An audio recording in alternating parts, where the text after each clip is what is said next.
Hi everyone, welcome to my YouTube channel rule your stock. आज इस video में हम एक ऐसी कंपनी की चर्चा करने वाले हैं जो मुझे लगता है आने वाले 10, 12, 20 सालों तक बहुत बहुत ग्रो होने वाली है। एक ऐसी कंपनी जिसकी बिल्कुल कॉर्पोरेट गवर्नेंस पे आप कोई सवाल नहीं उठा सकते। एक ऐसी कंपनी जिसके प्रमोटर बहुत ही पढ़े लिखे, एजुकेटेड और बहुत ही अच्छे बैकग्राउंड के हैं। आप इस हिसाब से लगा लीजिए, जब इन्होंने आईपीओ की ड्राफ्टिंग करी थी 2021 में, ना तो प्रोमोटर्स पे कोई केस था, ना ही प्रोमोटर के किसी रिश्तेदार पे कोई केस था। एक ऐसी कंपनी जिस स्पेस में है वहां पे आने वाले 10, 12, 20 सालों तक बहुत अपार संभावनाएं हैं। सबसे पहले जो लोग इच्छुक है कंपनी का नाम जानने के लिए, उनके लिए मैं बता दूं, कंपनी का नाम है लेटेंट व्यू एनालिटिक्स। कंपनी जिस स्पेस में है डेटा एनालिटिक्स और एआई में, मुझे लगता है आने वाले टाइम इन्हीं का है। यही चलने वाला है यार, 10, 12, 20 साल तक कुछ नहीं चलेगा। और ठीक है, एक ऐसा स्पेस जहां पे मुझे लगता है ग्रोथ की अपार अपॉर्चुनिटीज हैं आने वाले कुछ सालों तक।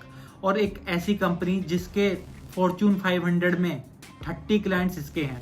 आप इस हिसाब से लगा लीजिए, जो टॉप 5 आईटी टेक्नोलॉजी कंपनीज हैं उनमें से 4 इनकी क्लाइंट्स हैं। और इनके मेजर जो क्लाइंट्स हैं उनके मैं नाम आपको बता दूं, उबर हो गई, एडोबी हो गई, और आपका माइक्रोसॉफ्ट हो गया। बड़ी बड़ी कंपनीज इनके अच्छे अच्छे क्लाइंट हैं।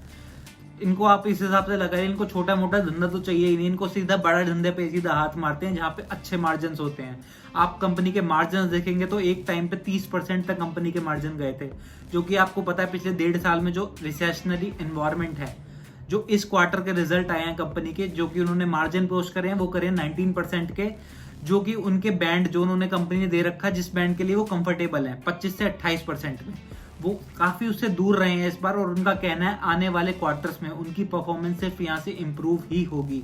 और जिस लेवल के एक प्रमोटर हैं, जिस लेवल की एक कंपनी है, मुझे इन पे कोई भी डाउट नहीं है। ना तो इनकी कॉर्पोरेट गवर्नेंस पे कोई इश्यू लगता है मुझे कभी होगा, ना ही मुझे लगता है जिस बिजनेस मॉडल में ये है, मतलब जो बिजनेस मॉडल कंपनी का है, उसकी ग्रोथ तो आने वाले टाइम में होनी ही होनी है। ठीक है, 30 क्लाइंट्स और कंज्यूमर रिटेंशन रेशियो अगर आप सुनेंगे तो 85% का है। मतलब अगर आपने इनकी सर्विसेज ले ली तो 85% ऑफ कस्टमर वापस आता है इनके पास इनकी सर्विसेज लेने के लिए। आप सोचिए, जब इतना रिसेशनरी एनवायरनमेंट चल रहा है, वहां पे भी एक आईटी कंपनी है जो कि 32% की ग्रोथ कर रही है अपनी टॉप लाइन में। अगर कोई कंपनी इतनी अच्छी ग्रोथ कर सकती है ना इतने रिसेशनरी एनवायरनमेंट में, हालांकि का आप देखेंगे तो बिजनेस मॉडल थोड़ा अलग है। अगर रिसेशनरी एनवायरनमेंट में कंपनीज आती हैं तो इनका धंधा थोड़ा बहुत बढ़ता ही है। क्यों? क्योंकि जब यार आपके पास कंज्यूमर नहीं आएगा तो आप ऐसी कंपनीज को ढूंढते हैं जो कि आपको रूट कॉज एनालिसिस करके दें और आपको बताएं कि आपके पास कस्टमर क्यों नहीं आ रहा। इस कंपनी ने पिछले 7 सालों में अपना रेवेन्यू 12 गुना कर लिया। मतलब अगर आपकी 100 रुपए की सेल थी तो आपने 1200 रुपए की कर ली। इस तरह की ग्रोथ कुछ कंपनी दिखा रही है। हालांकि वैल्यूएशन वाइज ये 49 के पी पर चल रही है, जो कि मुझे नहीं लगता बहुत एक्सपेंसिव है कंसीडरिंग द ग्रोथ, जो ग्रोथ आउटलुक है कंपनी का, जो आने वाले टाइम में इस कंपनी से लोगों को उम्मीदें हैं, उसको लेकर कोई मुझे यहाँ से बहुत महंगी भी नहीं लगती है। हालांकि सस्ती मैं नहीं कहूंगा, बहुत महंगी भी नहीं कहूंगा, एक फेयरली वैल्यूड कंपनी आप मुझे लगता है। लेकिन जिस हिसाब से कंपनी की ग्रोथ आ रही है ना, no doubt it can be a multibagger in making. एक ऐसी कंपनी है जो आपको अपने रडार पे रखनी है।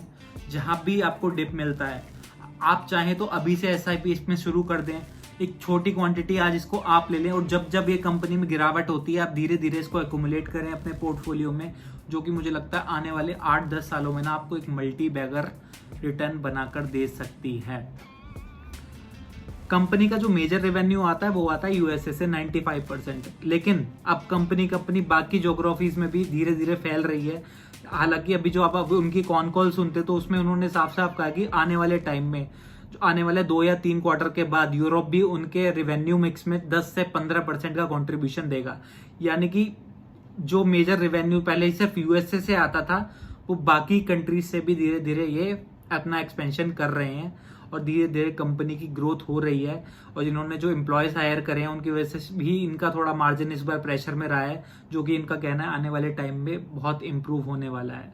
अगर वीडियो पसंद आई हो तो प्लीज इसे लाइक कीजिए, वीडियो को शेयर कीजिए और कमेंट सेक्शन में अपना कीमती सुझाव दीजिए। चैनल को सब्सक्राइब नहीं किया तो सब्सक्राइब कर लीजिए। Thank you so much.